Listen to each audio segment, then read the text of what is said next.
সাকিবের কথা আসলে কি বলবো, লক্ষ্মী এখন ছবিটা আসলে ভালো হতে বাধ্য। 12 বছর পর এসে কি হয় সেজন্য আর একটু অপেক্ষা করতে হবে।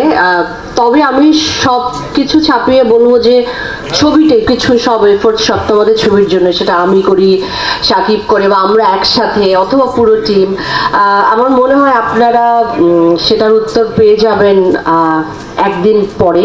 শুধু আমি এটুকু বলতে চাই যে আমি অনেক দিন পরে আবার একটি ভীষণ বড় এবং অ্যারেঞ্জ টিমের সঙ্গে কাজ করলাম। প্রথমেই বলবো আমি আলফায়ের কথা, যারা প্রডিউস করেছেন এই ফিল্মটা, এবং অবশ্যই রায়হান রাফি, যার সাথে কাজ না করলে আসলে আমি বুঝতে পারতাম না যে মানুষটা আসলে তার ছবিটাকে কতটা ভালোবাসে।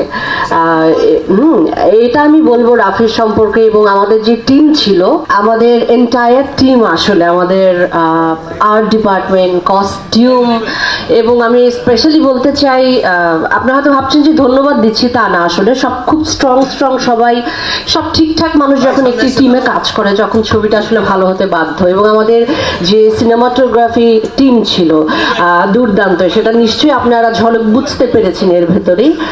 আর এবং আমাদের যে শিল্পীরা সবাই ছিলেন, আফজাল ভাইয়ের সঙ্গে কাজ করবার সৌভাগ্য হয়েছে আবার অনেক দিন পরে, যার হাত দিয়ে আসলে আমার কাজ শুরু হয়েছিল। তারপরে আরও রয়েছেন আমাদের শ্রদ্ধেয় রাকায়েত ভাই আছেন, সুব্রতা দা আছেন, লাবলু ভাই আছেন, আমাদের রোজি আপা ছিলেন।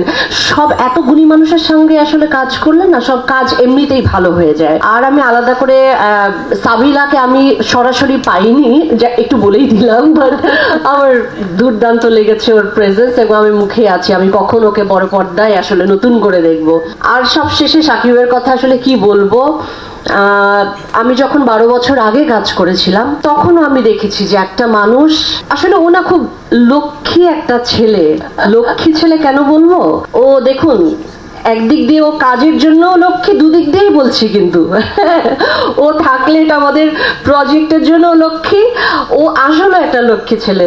ও যখন কাজ করে, ও যে কত পরিশ্রমী, ও যে কেমন করে কাজ করে, এবং একটা আর্টিস্টের সঙ্গে যখন কাজ করার যে আনন্দ, একজন এরকম মানে তৈরি আর্টিস্ট যে কিনা আসলে এত ভালো বোঝে টেকনিক্যাল এবং অভিনয়ের জায়গাটা, আপনারা আবার নতুন করে নিশ্চয়ই ওকে ডিসকভার করবেন, আমার আর বলবার কিছু না। But it was very delight to share, মানে ওর সঙ্গে আমার স্ক্রিন শেয়ার।